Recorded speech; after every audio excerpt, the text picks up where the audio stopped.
Olá, galera, tudo bem? Aqui quem fala é a professora Larissa Telete. Eu dou aula de língua portuguesa e redação. E neste vídeo nós vamos falar sobre um assunto que é muito importante, tanto para o aprendizado gramatical quanto para a construção de uma boa redação: o uso de conectores em língua portuguesa. O que seria um conector, na verdade? Pensa o seguinte: antigamente, quando a nossa língua, por exemplo, sofreu uma transposição do latim para o português, nós perdemos um fenômeno do latim. Lá, cada palavra, com cada função sintática, ela tinha uma terminação diferenciada. Aí imagina que coisa apavorante, né? Você fala, meu Deus. Então, um objeto direto, um sujeito, o objeto indireto, o adjunto adverbial, podia ser a mesma palavra, mas ela ia ter uma terminação diferenciada pela função sintática. Aí você fala, nossa, professor, eu não sei nem função sintática, que dirá colocar uma terminação diferente? Concordo. Então você consegue entender que é difícil dessa lógica se manter em uma língua? Pensando nisso, nessa transposição, esse fenômeno foi caindo, e aí, para conseguir entender as relações entre as palavras, nós começamos a colocar elementos de conexão. Muito bem. Um dos elementos é o que se estabelece de palavra a palavra, termo a termo, e ele é chamado de preposição. Normalmente ele é pedido por alguma palavra dentro da frase. Exemplo: eu gosto de chocolate. Você olha, você fala, tá, quem é que gosta? O eu. E gosta, o chocolate é o elemento, né, do qual eu gosto. Beleza. Mas eu gosto de chocolate, ia ficar faltando alguma coisinha aí para fazer a ligação, não é? Porque quem gosta, gosta de alguma coisa. Esse de, que é pedido pelo verbo gostar, a gente chama de preposição. Muito bem. Por outro lado, existe um elemento conector que ele se faz quando eu tenho orações, frases que já têm algum significado e elas vão se articular por meio de elementos, então, conectores de ideias, de orações. E nós vamos chamar agora de conjunção.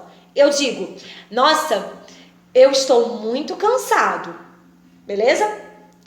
Eu quero muito ir à festa. Eu posso conectar essas duas ações, essas duas ideias e dizer, nossa, eu estou muito cansado, mas eu quero muito ir à festa. Perceberam? E esse mais agora funciona como uma conexão também por meio da conjunção. A esses fenômenos, a gente vai dizer que eles vão dar coesão, ligação para o texto. O que é coesão? Pensa, por exemplo, em uma casa. Para uma casa existir, eu não preciso de um monte de elemento para estruturá-la. Alicerce, tijolo, cimento. Esses elementos da estruturação, eles estão relacionados à coesão, beleza? Assim como no texto, a organização entre as palavras, a divisão entre os períodos, a articulação que eu faço entre as orações, tudo isso vai permitir uma progressão textual e vai ser um dos fenômenos de coesão. Muito bem. Hoje nós vamos focar nos valores semânticos. Por mais que esses elementos eles sejam muito importantes para a sintaxe e para a funcionalidade da língua, eles também ajudam a atribuir sentidos importantíssimos. Imagina o seguinte, tô numa baladinha, aí tem uma amiga minha lá e tem um gatinho. Aí beleza, tô solteira, curtindo, e aí minha amiga chega e fala, nossa Larissa, olha aquele menino, maior gatinho, né? Aí beleza, eu vou, começo a conversar com ele. Só que é um menino que não desenvolve muito papo, sabe?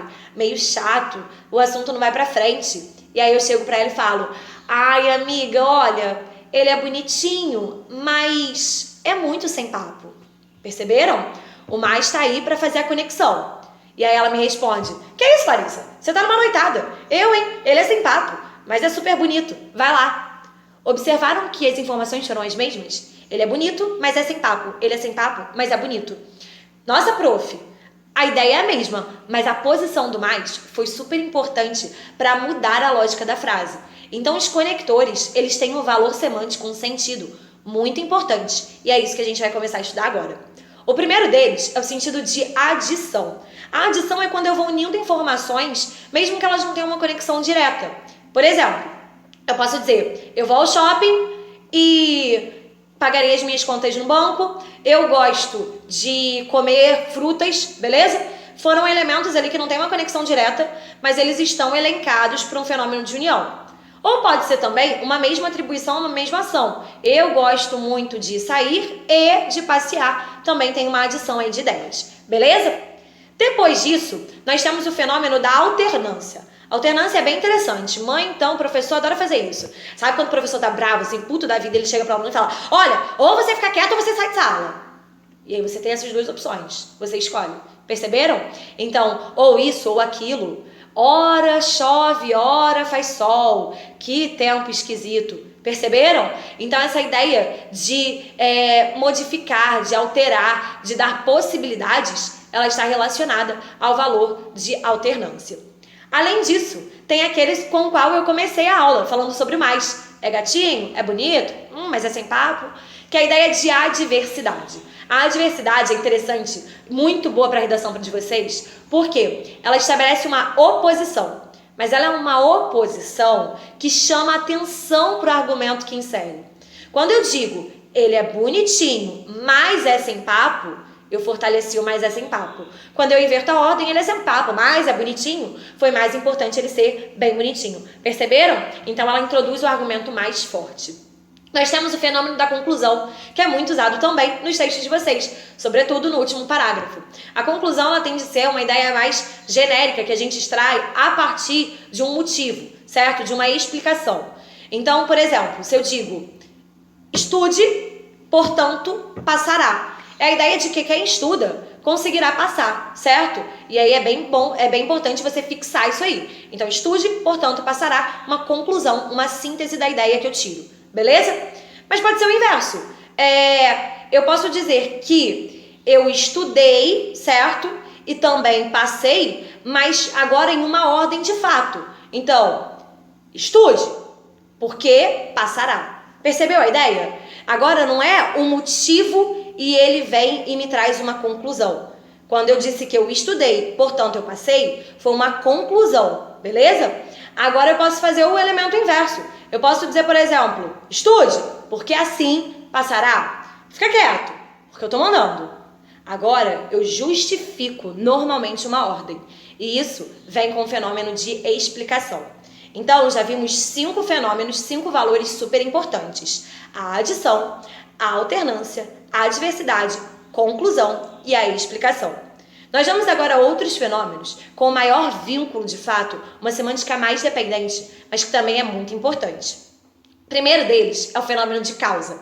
E aí, junto com a causa, eu já tenho a consequência. Toda causa tem uma consequência. A ideia de ação-reação, causa e efeito, certo? E aí, imagina o seguinte, eu digo, como está chovendo, eu não vou sair de casa. Primeiro estava chovendo, e a consequência disso foi não sair de casa. Como a conjunção é o como e ela está diante da primeira situação, eu coloco com o valor de causa, entendeu? A causa é o que vem primeiro. Então, como estava chovendo, a consequência foi eu não sair de casa. Aí eu posso transformar essa oração para uma consecutiva. É só colocar a conjunção no elemento que vem depois. Por exemplo, estava chovendo tanto que eu não saí de casa. Percebeu? Agora é o tanto que vai estar na segunda ideia e por isso ela estabelece o valor de consequência.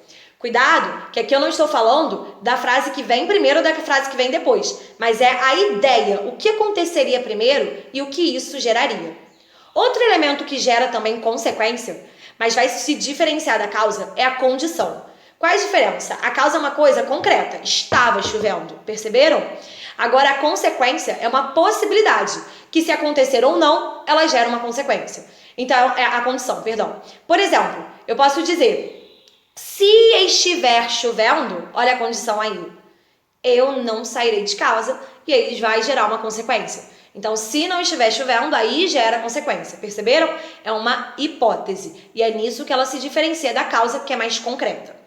Outro importantíssimo, esse é bem legal pra galera que gosta de trazer referência textual, por exemplo, na redação, quando você fala, eu quero falar sobre Platão, eu quero trazer, por exemplo, Aristóteles. E aí você une o seu pensamento ao de alguém. Isso é a ideia de consonância, e a gente vai chamar de conformidade. Então, segundo Platão, certo? De acordo com Aristóteles na premissa de equidade, perceberam? Esse segundo, de acordo, em conformidade, ele vai dar essa ideia de estar em consonância um pensamento em relação ao outro. Um valor super importante também. Além disso, nós temos a comparação, certo? Comparação às vezes é meio chato, né? A gente não gosta muito de ser comparado, mas a gente compara o tempo todo as pessoas, não é? E é exatamente essa a ideia. Mas eu posso comparar, por exemplo, dizendo que você é tão inteligente quanto o seu melhor amigo. Pode ser também uma comparação de superioridade, de inferioridade. Você é mais inteligente, você é menos inteligente. Perceberam? Todos esses níveis estão relacionados a um fator comparativo. Nós temos também aqueles valores que estabelecem a relação modal. O que é o modo? É o como eu faço alguma coisa. E a pergunta normalmente é isso: como? Então, por exemplo, eu saí. Saiu como? Sem que ninguém me visse. Perceberam? Foi o modo, a forma que eu usei para conseguir sair. Perfeito! Além disso, tem o valor lá do auxílio da matemática. Para a galera que gosta, provavelmente quando vocês já estudaram a ideia de razão e proporção, vocês vão se lembrar disso aqui. Quando eu digo, por exemplo, quanto mais eu estudo, mais eu aprendo. Viram? É uma proporção. E aqui, diretamente estabelecida. Quanto mais eu estudo, menos eu aprendo. Agora é uma proporção também, mas inversamente estabelecida. E esse quanto mais, quanto menos, à medida que eu faço, a proporção que eu faço, eu consigo alguma coisa, vai dar o valor de proporcionalidade. Beleza? Nós temos também a ideia de tempo. E tempo, galera, não é só exatamente a passagem do tempo em si. Pode ser a perspectiva de momento. No momento em que eu saí, ele já havia chegado. Perceberam? Vai dar essa noção temporal. Quando eu me formar, conseguirei trabalhar com o que eu quero. Viram? Dá uma ideia de tempo, de momento. E também há aquela perspectiva da finalidade. A finalidade é um objetivo. E eu espero que seja o objetivo pelo qual você está aqui agora. Quando eu digo eu estudo muito para passar no vestibular, você tem um objetivo, um elemento, um foco. E aí nós teríamos a ideia de finalidade. Para fechar a aula, eu vou trazer um valor super importante, que é o de concessão. E eu até fiz esses dias uma enquete, e tem até um videozinho lá no Instagram em que eu falo sobre isso. Porque a concessão, ela também tem um vínculo opositivo. Só que eu acabei de falar para vocês, no início do vídeo, que tem outra conjunção de valor opositivo. Lembra do mais, a adversidade? Quando eu disse assim, ele é bonito, mas é sem tapo. Perceberam? E eu falei que o mais ele trazia o argumento mais forte. Agora, a concessão traz o argumento mais fraco. Eu já sei que aquilo vai ser quebrado. Então, se eu disser assim, embora esteja chovendo, percebeu que isso aí não vai ter efetividade? Então, ela traz o argumento mais fraco. E depois vem a informação. Eu sairei de casa, de qualquer jeito. Perceberam? Então não importa, tava chovendo, filho, mas eu vou sair de casa. E essa diferença cai muito em prova entre a adversidade e a concessão. Lembra? A adversidade, normalmente as frases, elas não têm um vínculo muito forte, elas existiriam sozinhas. Na concessão, elas são mais dependentes. Além disso, as adversativas introduzem argumentos fortes e as concessivas, os argumentos fracos. Beleza? Meus amores, eu espero que vocês tenham gostado, entendido bem. Pensem bastante nas palavras e nos conectores para as redações de vocês, para os textos em geral, porque entendendo o sentido, a gente consegue argumentar melhor, organizar melhor e atrair o leitor para o nosso texto. Beleza? Beijo grande em vocês e até a próxima!